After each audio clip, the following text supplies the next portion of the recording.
Hello student, welcome to my YouTube channel.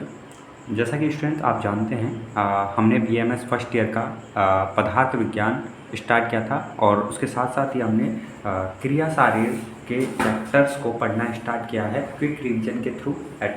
जैसे आपके 2 दिन बचे हैं एग्जाम में और आपको पढ़ना है, क्विक रिवीजन करना है, तो आप इन नोट्स का बेसिकली पूरा हेल्प ले सकते हैं। इसमें बेसिकली ऐसा नहीं है कि कोई टॉपिक छोड़ा गया है ना, सारा कुछ कवर किया गया है और बेसिकली आपके लिए बहुत हेल्पफुल होते हैं। आप प्रीवियस वीडियोज़ भी देख सकते हैं, हमने पदार्थ विज्ञान की भी प्रीवियस वीडियोज़ डाली हुई हैं, क्रिया शारीर की भी डाली हुई हैं, है ना।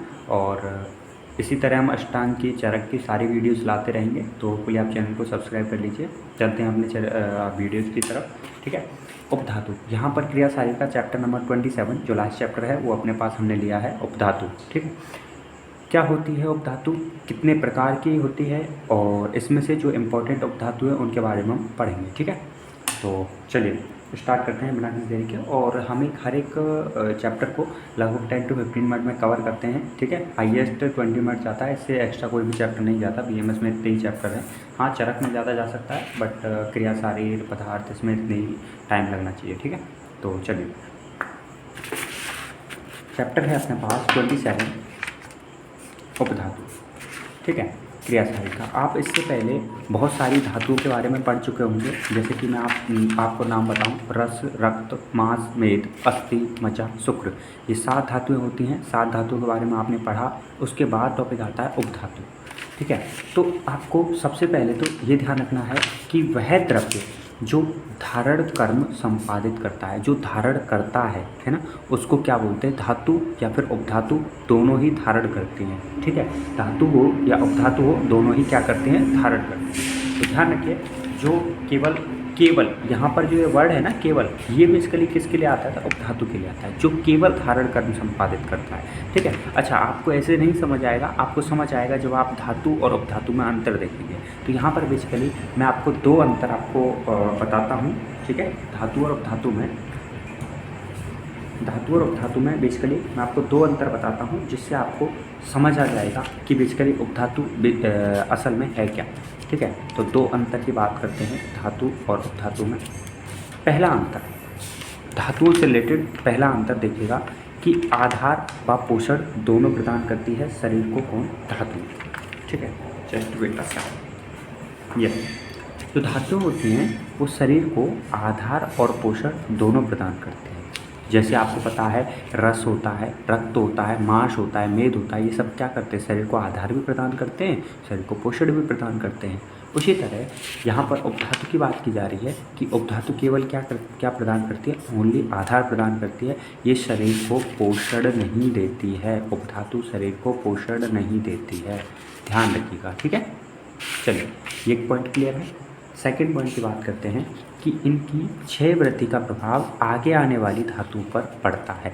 जैसे कि आप मान लीजिए, आपको रस धातु में कोई भी डिफ़ॉल्ट हो गया, रस धातु का बनना कम हो गया, तो आपको पता है रस से ही रक्त की उत्पत्ति होती है, रक्त से मांस की उत्पत्ति, मांस से मेद की उत्पत्ति, इसी तरह अपने पास इनका क्रम होता है।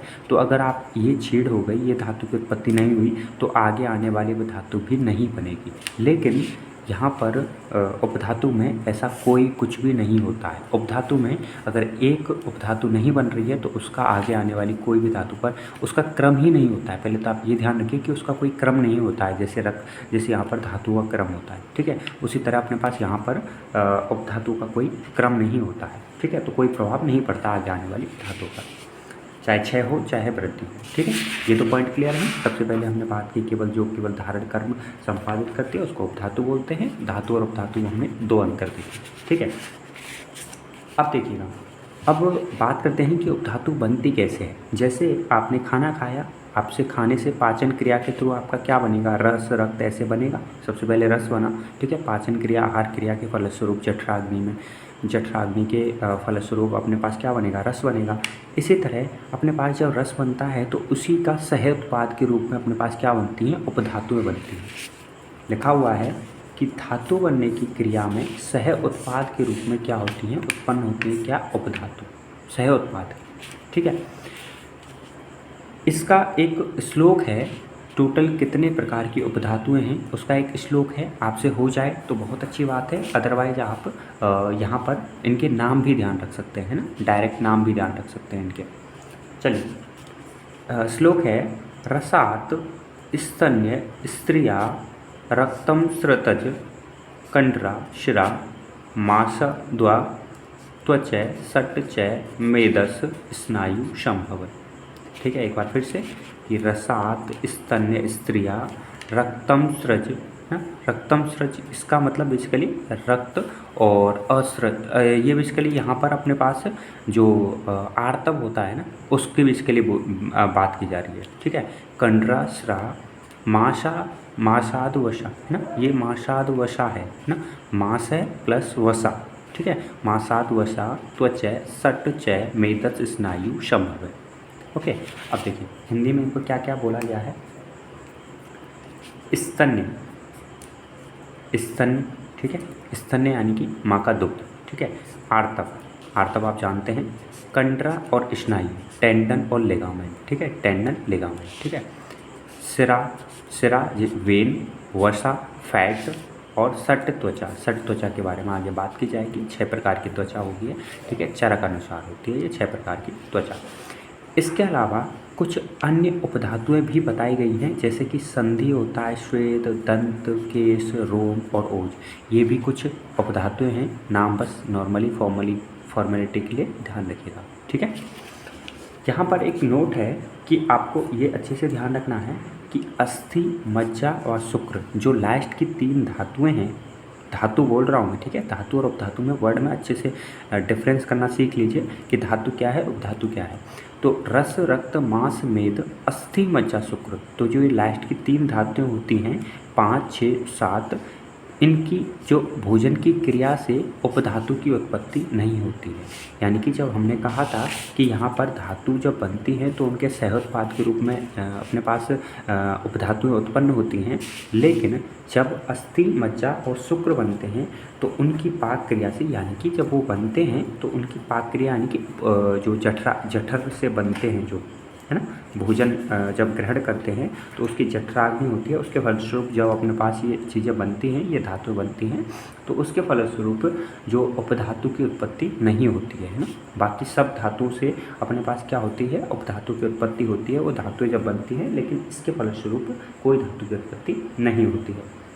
चलिए अब बात करते हैं अपने पास कुछ, जैसे हमने फर्स्ट स्तन्य की बात करेंगे, स्तन्य उपधातु की, हम आर्तव की बात करेंगे और सट त्वचा की। आप कंडरा, स्नायु, सिरा, वसा, ये सारी चीज़ें आप प्रीवियस पढ़ चुके हैं। जैसे आप कंडरा, स्नायु भी आगे पहले पढ़ चुके हैं, सिरा धमनी में सिरा के बारे में बहुत अच्छे से जान चुके हैं। ठीक है, तो हम बात करेंगे यहाँ पर इस चैप्टर में बेसिकली इनको ही पढ़ाया गया है, स्तन्य, आर्तव और त्वचा को। चलिए स्तन्य की बात करते हैं सबसे पहले तो। ठीक है, बहुत ही शॉर्ट एंड स्वीट, आपको बस इतना सा ध्यान रखना है। आपने अगर इतना पढ़ लिया आपका काम हो जाएगा, है ना, आयुर्वेद में बहुत अच्छे से। तो बिलीव रखिएगा, बस आप इतना पढ़िए, है ना। बाकी चीज़ें आप बुक का तो ऑब्वियसली देख ही रहे होंगे, बाकी इसको भी आप चाहें तो स्क्रीनशॉट लेके रखिए, कैसे भी देखिए इसको, है ना। स्तन्य वर्ड की उत्पत्ति कैसे होती है। ठीक है, स्तन प्लस अच से स्तन्य बनाए, अच प्रत्यय हो गया, स्तन धातु हो गई, स्तन में हलंत लगा हुआ है, ये स्तन धातु प्लस अच प्रत्यय से स्तन्य बना। स्तन्य किसको बोलते हैं, पहली बात तो ये ध्यान रखिएगा, मदर मिल्क। ठीक है, अभी तक बहुत सारे स्टूडेंट्स को पता भी नहीं होगा, मदर मिल्क को बोलते हैं स्तन्य। ठीक है, अब स्तन प्लस अच से स्तन्य वर्ड बना है। ओके, इसका एक श्लोक है कि स्तन्यम जीवनम इति बाल जीवनम।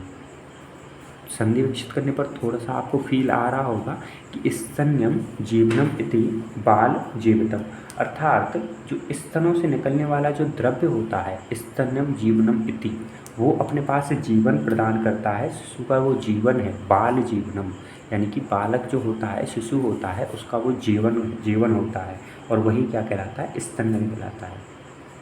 क्लियर, कि स्तनों से निकलने वाला जो द्रव्य, जो अपने पास जो पदार्थ होता है, वह शिशु का जीवन होता है, और वह क्या कहलाता है, स्तन्य कहलाता है, स्तन्य। ठीक है, अब यहाँ पर कुछ एक वर्ड लिखा, ये लाइन लिखी हुई है कि अपने पास स्तन्य से रिलेटेड कि परिपक्व आहार से उत्पन्न है ना। परिपक्व आहार, परिपक्व आहार का मतलब वही अपने पास जठर रस से उत्पन्न होता है मधुर। इसमें कौन सा रस होता है? मधुर रस। मधुर रस का अंश जो स्तनों को प्राप्त होता है पूरी शरीर से। पूरे शरीर से जब अपने पास धातुएं उत्पन्न होती हैं तो धातु के उत्पन्न होने के समय पूरे शरीर से जो मधुर रस होता है वो एकत्रित होकर स्तनों पे पहुंचता है, ब्रेस्ट पे पहुंचता है और वहाँ पर अपने पास क्या उत्पन्न करता है? स्तन्य को उत्पन्न करता है, मदर मिल्क को उत्पन्न करता है। ठीक है, ये जनरली डेफिनेशन नॉर्मल हिंदी में। अब आपको 3 चीज़ें जाननी है। एक है अपने पास स्तन्य के कर्म, फर्स्ट स्तन्य के कर्म, सेकंड है स्तन्य के गुण एंड थर्ड है स्तन्य के क्षय और वृद्धि। ये जनरली क्वेश्चन डायरेक्ट आ जाते हैं कि स्तन्य के कर्म लिखिए, स्तन्य के गुण लिखिए, स्तन्य के क्षय वृद्धि के लक्षण लिखिए। अब तक क्या क्वेश्चन आ सकते हैं? जैसे धातु उपधातु में अंतर आप लिख सकते हैं, सहोत्पाद रूप। अच्छा, कौन कितने प्रकार की धातु हैं ये तो इम्पोर्टेंट है ये ना, सॉरी उपधातु कितने प्रकार के होते हैं ये बस ध्यान रखिए, ये नोट अच्छे से ध्यान रखिएगा। ठीक है, और स्तन्य में ये इसकी उत्पत्ति हो गया, ये डेफिनेशन हो गया, और ये क्वेश्चन डायरेक्ट पूछे जा सकते हैं और ये क्वेश्चन डायरेक्ट आते भी हैं। ठीक है ना, और मैं अभी बताऊंगा आपको, है ना। अभी रिसेंटली जो BMS सेकंड टर्म था, क्योंकि आपको पता है ये सेकंड टर्म सिलेबस है ना, मैंने टर्म टेस्ट में क्या क्या सिलेबस है वो भी डाला हुआ है ना, अपने पास चैनल में वीडियोस में डाला हुआ है, अलग से वीडियो बना रखी है कि सेकंड टर्म का टेस्ट क्या है, टेस्ट का सिलेबस क्या है, फर्स्ट टर्म टेस्ट का सिलेबस क्या है ना, इस तरह से डाला हुआ है। तो वहाँ आप देख सकते हैं कि ये सेकंड टर्म टेस्ट का सिलेबस है, जिसमें अपने पास क्या क्वेश्चन आया है रिसेंटली वो भी मैं आपको बताऊँगा। त्वचा से क्वेश्चन आया था, है ना, वो भी मैं आपको बताऊँगा। ठीक है, चलिए, ये है सबसे पहले देखिए स्तन्य के कर्म। तो इसका एक श्लोक है, आप चाहे तो श्लोक ध्यान रखिए, चाहे आप थ्योरी ध्यान रख लीजिए। ठीक है, इसका है स्तन्यम स्तन्य अपरि त्वक जन्नम जीवनम चेत। ठीक है, ये स्तन्य के कर्म का है ना। इसको बस ऐसे ध्यान रख सकते हैं कि स्तन्य का बेसिकली कर्म क्या है, मदर मिल्क का क्या कार्य है, क्या कार्य है। मैंने इसको इसलिए एक्सप्लेन नहीं किया है इतना अच्छे से, इतना लिखाया नहीं है, क्योंकि आप इसको थ्योरी बेस्ड खुद भी लिख सकते हैं कि स्तन्य का वर्क क्या होता है। आपको पता है उसमें एंटीबॉडी होता है ना, वो अपने बच्चे को पोषण प्रदान करता है, उसकी ग्रोथ में हेल्पफुल होता है, उसको पोषण प्रदान करता है, उसको सामर्थ्यवान बनाता है। ये सारी चीज़ें आपको लिखनी है। ठीक है, डन। अच्छा, सेकंड है स्तन्य के गुण क्या होते हैं। ठीक है, हाँ, ये थोड़ा सा हो सकता है कि आपको ना समझ आएगा स्तन्य के गुण। ठीक है, तो स्तन्य के गुण में आप लिखिए, आप समझिएगा। ठीक है, स्तन्य सबसे पहली चीज़ मैंने आपको बता दी कि इस कौन सा रस होता है, इसमें मधुर रस होता है। ठीक है, पहला पॉइंट मधुर रस। इसमें कसाय गुण होते हैं, कसाय गुण। ठीक है, और इसमें मतलब इससे आलस आता है, तो आप कह सकते हैं कि ये शीत होता है, ठंडा होता है, नश्य होता है, हितकारक होता है, पथ्य, पथ्य यानी कि अपने पास ये रोगों को ठीक करता है। ठीक है, और जीवन द्रव्य युक्त यानी कि जीवनदाता होता है। ठीक है, और पाचक अग्नि को बढ़ाने वाले, यानी कि इससे अपने पास क्या होती है, जठराग्नि, हम कुछ भी खाएंगे तो वो जल्दी पचेगा। ठीक है, तो कुछ चीज़ जैसे कि ये दुग्ध, मतलब इसका रस कौन सा होता है, मधुर रस होता है, कसाय गुण होते हैं इसमें, ठंडा होता है। ठीक है, और हितकारक होता है, यानी कि पथ्य होता है, इससे रोग ठीक होते हैं, जठराग्नि को बढ़ाने वाला होता है। ठीक है, ये इसके गुण होते हैं। ठीक है, हिंदी में ध्यान रख लीजिएगा, कोई ज़रूरत नहीं है अपने पास इस श्लोक को याद रखनी, अगर रख पाए तो बहुत अच्छी बात है। ठीक है, नारस्तु मधुरम स्तन्यम रसाय कसाय नुरसम हिमम। ठीक है, और नस्याश्यो चेतनयो पथ्यम जीवनम लघु दीपनम, है ना, ऐसे करके एक श्लोक है इसका, तो वो चाहें तो वो याद रखिए, या आप थ्योरी में तो बहुत अच्छे से आप याद रख सकते हैं। अच्छा, एक ऐसे ही स्तन्य के क्षय के लक्षण लिखिए, स्तन्य वृद्धि के लक्षण लिखिए, है ना। तीनों पे मैंने क्वेश्चन लगा रखा है, तो कुछ भी क्वेश्चन आ सकता है। ठीक है, ध्यान रखिएगा अच्छे से। तो स्तन्य क्षय के लक्षण जैसे अपने पास क्रोध हो गया, शोक हो गया। अच्छा, बालक के प्रति अपने पास करुणा नहीं होती है, तो अपने पास स्तनों की वृद्धि नहीं होती, तो मदर मिल्क भी नहीं बन पाता है। ठीक है, अच्छा, मिल्क जो होता है वो क्यों प्रोड्यूस होता है, जैसे जो बच्चा होता है, बच्चे के प्रति स्नेह से बच्चा उनको टच करता है, या फिर अपने पास उनको स्तनपान कराने से अपने पास मिल्क का इजेक्शन होता है। ठीक है, ये।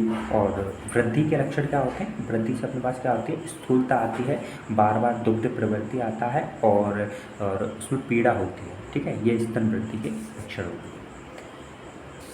स्तन के बारे में इतना ही था, ठीक है। 3 मैंने इम्पोर्टेंट बता दिए हैं, यहाँ मधुर, ये सब सारी चीज़ें क्लियर हैं। इसके बाद आते हैं हम सेकंड उपधातु पे, दैट इज आर्तक। आर्तक में एक चीज़ है इम्पोर्टेंट जो आपको ध्यान रखनी होगी, वो है ये बही पुष्प और अंत्य पुष्प। अगर आप ये समझ गए तो आप बेसिकली बहुत सारी चीज़ें इसमें से कर पाएंगे। सबसे पहले इसके जो इम्पोर्टेंट है, जहाँ से क्वेश्चन आता है, ठीक है, जहाँ से क्वेश्चन आता है वो पहले मैंने लिया है, वो है मतलब आर्तक होता है, उसके पर्यायवाची शब्द क्या क्या है, ठीक है। आर्तक के पर्यायवाची शब्द अपने को सबसे पहले क्लियर करने हैं। तो देखिए, शोणित, सोडित, रज, ऋतु, अशक, मासिक स्राव और पुष्प। पुष्प को अलग से डिफाइन किया गया है बुक में कि पुष्प को भी पर्याय, पुष्प भी अपने पास आर्तक का पर्याय होता है, ठीक है। तो आर्तक के कितने पर्याय हो गए? शोणित, एक श्लोक होगा शुक्र शोणितम, है ना, गर्भाय से तू खलु, ऐसे करके, तो वहाँ पर शुक्र और शोणित, है ना, तो शोणित क्या होता है? आर्तक को ही शोणित बोला जाता है। शोणित, रज, ऋतु, अर्शक, मासिक स्राव और पुष्प, ये हो गए आर्तक के पर्यायवाचक, ठीक है। 1 2 3 4 5 एंड 6। सुगुणित की निष्पत्ति यानी आर्तक की निष्पत्ति कैसे होता है? तो ऋतु शब्द में अन प्रत्यय से जुड़ करके आर्तक बनता है, ऋतु शब्द में अन प्रत्यय जुड़कर। डन। अब देखिए, रस धातु से आर्तक की उत्पत्ति होती है। पहली जो धातु है रस, रस में अपने पास आर्तक की क्या होती है? साइड प्रोडक्ट के रूप में अपने पास क्या मिलता है? आर्तक मिलता है। अब आर्तक की आर्तक काल अपने पास, अच्छा, आर्तक काल मर्यादा ना, कि आर्तक काल में हमें क्या करना चाहिए, क्या नहीं करना चाहिए, वो स्त्रियों के लिए होता है, आपको पता भी है आर्तक काल स्त्रियों के लिए है, तो उसमें उसकी क्या मर्यादा है, वो सारी चीज़ें इसमें डिस्कस की गई हैं। बस बड़ा ध्यान रखिएगा कि आर्तक काल मर्यादा। चलिए, अब मेन टॉपिक था कि बही पुष्प और अंत्य पुष्प मेरे को आपको समझाना था। तो अगर मॉडर्न डेफिनेशन से समझाऊं तो बही पुष्प का मतलब होता है मेंस्ट्रुएशन साइकिल, जो ब्लड, मेंस्ट्रुएशन साइकिल में जो ब्लड बाहर निकलता है उसको बही पुष्प बोला जाता है। और अंत्य पुष्प किसको बोला जाता है? ओवम को, ठीक है। यानी कि इसमें कहा गया है बुक में कि जो ब्लड बाहर निकलता है अपने पास गर्भाशय से, योनि से, योनि मार्ग से होता हुआ, और अपने पास वो गर्भाशय को प्योर करता है, शुद्ध करता है और अंतरोपण के लिए उसको अवेलेबल करता है, तो वो वही पुष्प होता है, ठीक है। और अंतःपुष्प होता है मतलब जो स्पर्म ओवम का जो फर्टिलाइजेशन होता है उसको अंतःपुष्प बोला जाता है। इनडायरेक्टली मतलब कि जो ओवम होता है, जो ओवम होता है वो अपने पास क्या होता है? अंतः पुष्प होता है। तो क्लियर, फर्टिलाइजेशन जो मेंस्ट्रुएशन साइकिल का जो ब्लड होता है वो बही पुष्प यानी कि जो बाहर निकलता है, और जो अंदर ही रह जाता है ओवम वो होता है अंतः पुष्प। अब यहाँ पर जैसे आपने पढ़े होंगे शुद्ध शुक्र के लक्षण, उसी तरह शुद्ध आर्तक के भी लक्षण होते हैं। शुद्ध आर्तक के लक्षण क्या होते हैं? जैसे वो अपने पास कपड़े को मतलब कपड़े पे दाग नहीं छोड़ता है, ठीक है, उसका अपने पास जो कलर होता है वो किस प्रकार का होता है, ठीक है, ये सारी चीज़ें अपने पास, और वो अपने पास जमता नहीं है, ठीक है, वो सारी चीज़ें शुक्र आर्तक के लक्षण हो गए।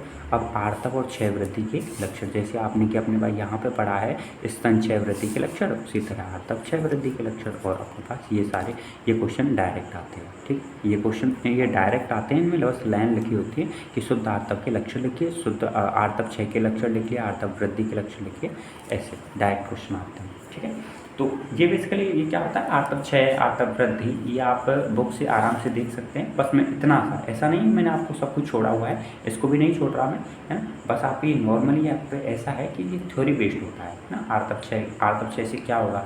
शरीर में कमजोरी आएगी। आर्तक वृद्धि से क्या होगा? मतलब बार बार रक्तस्राव, ज़्यादा रक्तस्राव, ऐसे, है ना, उसको आप बना सकते हैं। लास्ट टॉपिक अपने पास बचा है त्वचा।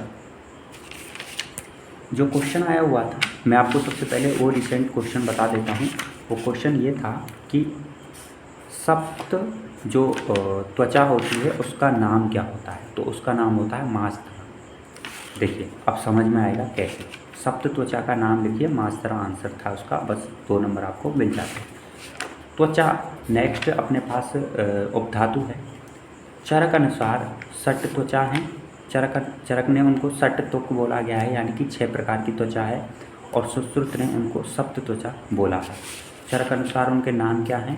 उदकधरा, असरकधरा, तृतीय, चतुर्थ, पंचम और षष्ठ। ठीक है, तृतीय, चतुर्थ, पंचम, षष्ठ, इसलिए मैंने इनको ऐसे लिख दिया है, उदरधरा और अश्रद्धरा। ठीक है, ये अपने पास इनके विशेष नाम हैं। सुश्रुत के अनुसार जो अपने पास त्वचा है उनके अलग नाम हैं। पहला है अबभाषिणी, सेकंड है लोहिता, थर्ड है श्वेता, चौथा ताम्रा, पांचवा वेदनी, रोहिणी और मासधरा। क्वेश्चन यही था कि अपने पास सप्तम त्वचा होती है, उसका नाम क्या है। अब सप्तम त्वचा ऐसा तो है नहीं, चरक ने दी है तो ओरली सुश्रुत ने दी है, तो इसलिए उसका ये हो जाएगा। अच्छा, इसका आकार भी इनका अलग अलग होता है। इनका आकार आप ध्यान रखिएगा, नीचे से जब हम अप टू डाउन जाते हैं तो इंक्रीज करता है। ठीक है, और ये किस में हम नापते हैं, ये चावल के माप में नापते हैं, है ना। चावल का जो माप होता है उसके अकॉर्डिंगली इसको मापा जाता है। ठीक है, नॉर्मली ध्यान रखिएगा कि जैसे अपने पास इसको, जैसे हमने कोई मीटर होता है ना, कि अब हमने कौन सा किस मीटर में मापते हैं, हम कहते हैं मासधरा का जो आकार होता है वो 2 चावल के बराबर होता है ना, चावल का 2 गुना होता है। ठीक है, इस तरह से अपने पास सबके हैं और ये इंक्रीजिंग ऑर्डर में होते हैं। ठीक है, इतना डिटेल में ना जाएगा, बस नॉर्मल इनके नाम ध्यान रखिए। मैं आपको उतना ही पढ़ा रहा हूँ जो आपके पेपर के लिए सफिशिएंट है, उससे ज़्यादा नहीं न कम। ठीक है, चलिए, वर्क फंक्शन मतलब कि जो त्वचा होती है उसके क्या कार्य हैं, उसके त्वचा के क्या कार्य होते हैं। सिंपल है, त्वचा क्या करती है, सुरक्षा प्रदान करती है। 2 ही कार्य गिवन है, 2 ही कार्य होते हैं त्वचा के। सुरक्षा प्रदान करेगी, शेप प्रदान करती है, त्वचा ही शेप प्रदान करती है, साइज प्रदान करती है। ठीक है, आकृति प्रदान करती है। और दूसरा ये क्या होती है, स्पर्श इंद्रिय होती है। ठीक है, सुश्रुत के अनुसार ये स्पर्श इंद्रिय होती है और सुरक्षा और शेप प्रदान करती है। That is your chapter that's. Hopefully आपको समझ आया होगा, हमने सारी टॉपिक्स, सारी चीज़ें कवर करी हैं। ठीक है, तो इसको अच्छे से पढ़िए। कोई भी डाउट, क्वेरी हो, किसी और चैप्टर को पहले आपको पढ़ना हो, उसके नोट्स वगैरह चाहिए तो प्लीज़ कमेंट करिएगा, है ना। और ये था अपने पास कंप्लीट चैप्टर। बाकी वीडियोज आपको देखनी हो तो डिस्क्रिप्शन में आपको वीडियो का लिंक मिल जाएगा, और पढ़िए इसको, है ना। All the best. होपफुली आपने चैनल को सब्सक्राइब कर दिया हो, एंड लाइक और शेयर जरूर से कर दीजिएगा। Thank you so much.